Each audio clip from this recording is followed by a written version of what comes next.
Israeli Esther Galuma has worked for UNICEF, the United Nations Children's Relief Fund, in countries throughout Africa, including Ghana, the Ivory Coast, Congo, Nigeria, and Liberia. She's in charge of 24 countries in all. Esther is currently working in Chad, one of the poorest countries in the world. In this school in the Abila refugee camp, these children are singing songs of thanks to Esther, who has already worked for UNICEF for over 16 years. Her goal? To offer these kids a better future. She says it breaks her heart to see how grateful they are for even the smallest things, even the right to go to school, which is taken for granted by other children around the world. Esther is in charge of all of Central Africa for UNICEF, with budgets of millions of dollars and thousands of workers. It is a difficult area, with thousands of new refugees caused by one of the bloodiest conflicts in the world.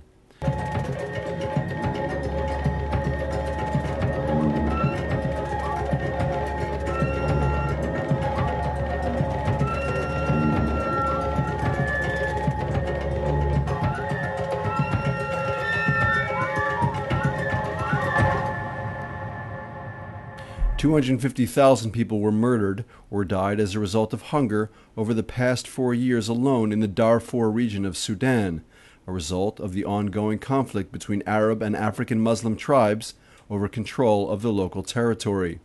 The Sudanese government is using the local Arab Janjaweed tribes to expel local African farmers by force. 200,000 people fled to neighboring Chad and found refuge on the border, but the militias made it there too, dragging Chad into the war. Now even the local Chad residents had to flee their homes. This woman said the militias slaughtered all her people. They slit the men's throats, and now she says they have no food. To help these people, Esther arrives at the Sudanese border.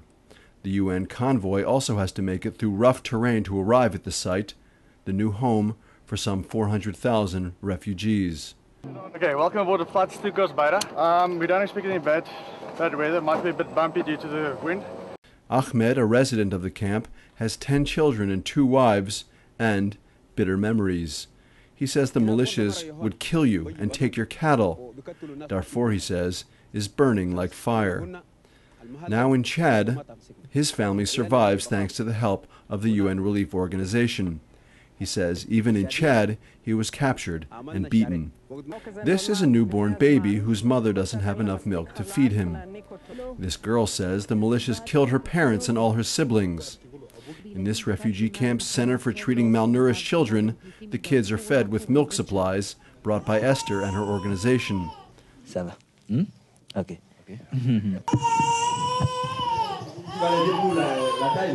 Ashtar is 22 pounds underweight.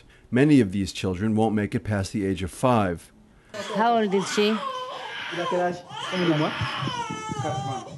4 years. Years? Yes. 4 years. 4 years? Yes. Or 4 months? Those who do make it often find themselves forcibly conscripted into the local army or the rebel forces, becoming children soldiers. A few months ago, UNICEF signed an agreement with Chad freeing a portion of these child warriors. Esther is now trying to figure out how to give them back their childhood. As young as 8 years old, these child fighters are often rejected by their own communities when they return. 16-year-old Suleiman has been fighting as a soldier for years. He said he saw his family for the last time when he was 8.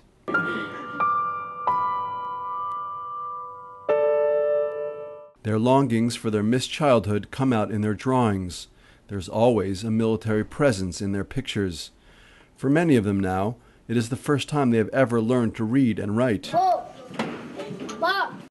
Esther comes from the Galilee in northern Israel, far from the suffering of Africa. She has 3 grown children. She says it's hard to raise a family under such conditions. Esther says many working for UNICEF are divorced, or single, or separated from their families. It's the price you pay, she says. Esther is in Israel for a little rest and relaxation, and to convince other Israelis to join in her efforts to save the children of Africa. The Israeli Foreign Ministry is also involved in efforts to convince Israelis to work for the UN. Thank you. Now back in Africa, Esther has 190 million children to take care of, and that number is only growing.